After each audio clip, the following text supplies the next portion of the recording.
Friends, gagawa ko ngayon ng chocolate moron. Ito ang pinagmamalaki ng kakanin ng mga waray-waray.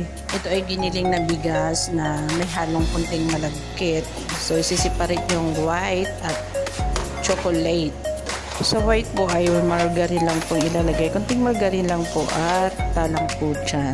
At sa chocolate flavor naman ay hahaluan po yan ng cocoa, gatas, asukal, gata. So, may mani din yan, may keso.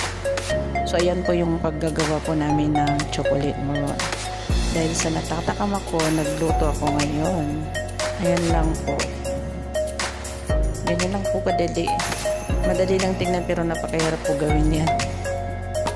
Tapos, i-steam po yan ng 2 hours. Kung tatanong, mag-comment na lang po. Kasi ang hirap po explain ng mahaba. Yan po yung pinakamasarap po namin kakanin ng mga taga-Leyte. Na-steam na po siya. Yan, luto na po siya. Pwede na siyang kainin. Na-steam po na siya ng 2 hours.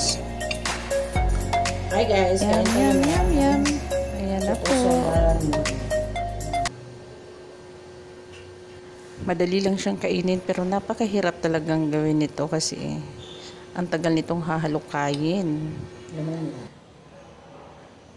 So, ayan ang pinagmamalaki ng mga waray-waray. Chocolate moron. Kakain.